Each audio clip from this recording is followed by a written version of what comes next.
can actually wash you away. And I was reading here that it says 20 centimeters of water is enough to sweep a person away. So that's 20 centimeters. I mean, that's nothing. I mean, that's not even a ruler worth of water. So, I mean, just keep that in your mind. So if you're walking through rain, I mean, approximately that much, there's a possibility that you can be washed off your feet and swept away. And this is also quite interesting because I've often been in the position where, you know, you think to yourself, can I get through? You know, I'm in my car, I'm driving on the road, and then there's this big ditch of water. Another warning saying that half a meter of water can float a car away. So that's half a meter. Certainly. I mean, a meter is what? That much? I'm just, this is a guess. Just my arm's wide open. Yeah. So half of that could possibly sweep you away. And that in itself is a very big warning because a lot of us take that risk of thinking, okay, well, I can go through. It's not a problem. I'll be able to go through. But you actually can't. The mistake that people make is that, you know, you think 20 centimeters of water, and it's quite little. Because in your head, you're thinking measurement, a ruler, and that's little. But you must remember, it has come from a build-up.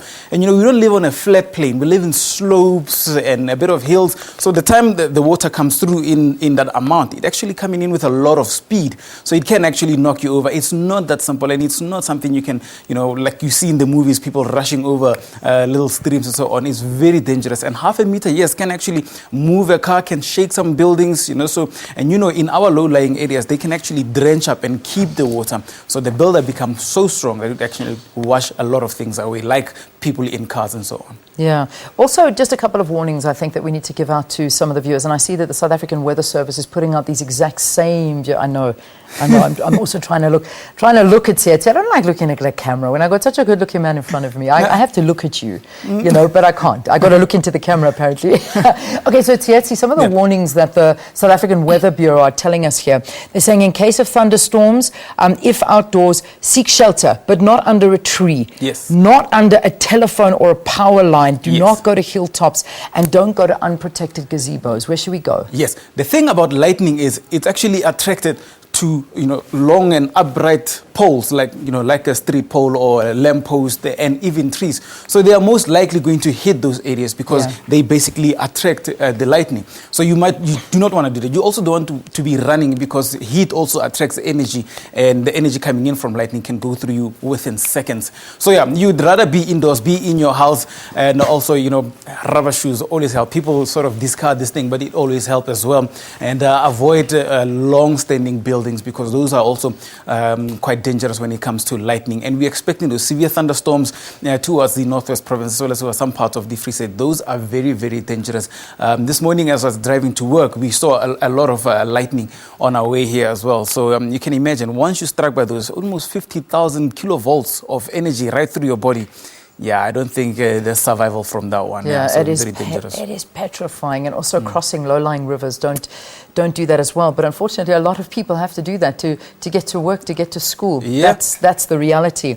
The other couple of warnings that are putting out here is that one that we were joking about and saying that people, you know, the Weather Service is pleading, don't go out and have a look at the snow. You know, that's a big thing. Don't go out and travel to areas where there's snow. Because I know a lot of people do that. I mean, their kids are so excited, jump in the car after school and drive out and go and look at the snow and enjoy it. But it is really dangerous, A, on the roads, and B, you know, it's slippery out there, and the emergency personnel are overworked at times like this. So it's a warning. Yeah. One of the biggest problems here is that when snow falls, you know, it's very new for us. Not new, it's very rare for us.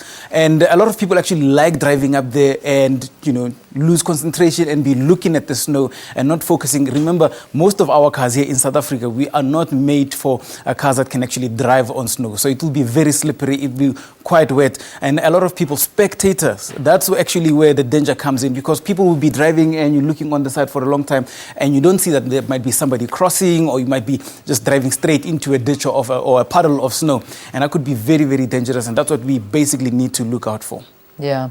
All right, let's have a look at how long this is expected for, because we're seeing that it could last for the rest of the week. Is it ended at the about to end at the end of this week? Yes. For the rest of for the whole country. Yeah. This is why I have this map behind me. This one is showing pressure and a wind here in South Africa, and you can basically see this red shade here, these red winds here.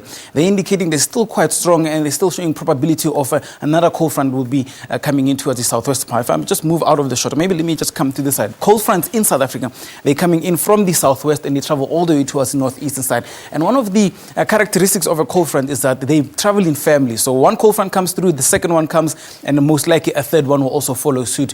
And they take about 3 to 4 days to move around. So usually what we're experiencing now is the effect of the cold front that is already passed. And with another one coming up, meaning it's going to lead to these conditions lasting for another 2 or 3 more days, especially for the Western Cape province. We're also forecasting snow already expected in some areas, especially here where you see the higher grounds of the Western Cape. That's definitely where you should expect more snow, cold conditions to come through, and that's basically going to hit us now. So once it's moved over the Western Cape province, and if it makes more landfall towards the Free State, then it will hit us by the end of this week. So by Friday, Saturday, Sunday, we might be feeling the colds again.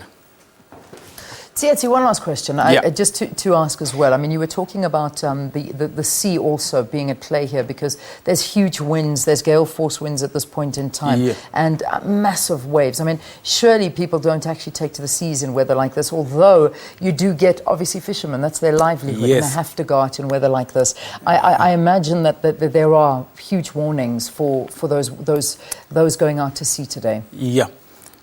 Yeah, exactly. And even those that might actually have been caught in the storm from, being out for weeks, because, a lot of fishermen actually go out weeks on end into the ocean, and they only come back after they've done a lot of work. So you might get caught in the storms while you're there. But for all those that are probably still planning going out there, the most important part is the strong winds that are coming in from the southwestern part at around 45 to 60 kilometers an hour. And that's quite fast. And that's what's leading to waves being much higher, storm surges, especially if you're going to be there by Cape Point. That's basically where it's going to be happening today. Rough seas are expected there, and also high seas coming up. So the windy conditions along those parts, coupled with heavy rainfall. So now there's lots of water into the ocean, and then there's these strong winds that are coming through, making the waves much bigger, also leading to damages to low-lying properties that's very, very close to the coastal sides. A lot of people, I know there's been a case of somebody being caught jogging along the coastal parts or close to the sea, and then this happened with a gale force coming in. They come in so fast as well, because wind blows in such a way that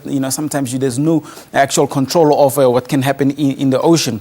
So people need to be extra cautious along those parts, especially where it becomes quite rough just along Port Elizabeth going all the way towards East London. Those areas there, and they're not very well protected in terms of high sandbanks along those parts, because also a lot of erosion has taken place, so moving the beach area, the coastal area further and further more inland, closer to buildings and so forth, and that could actually be devastating both for property loss and human life. So everybody must actually just be on the lookout. This is one of those days that I would not recommend anybody going out towards the sea. I know a lot of people might want to be catching big waves, but it's just not the day. It's cold, and those storm surges are quite dangerous. Yeah, no, don't go out there. I mean, not to the sea. I mean, that's not something you should be doing and having a just. When was the last time it snowed in KZN? I mean, I think it does quite often. I mean, particularly in the Drakensberg.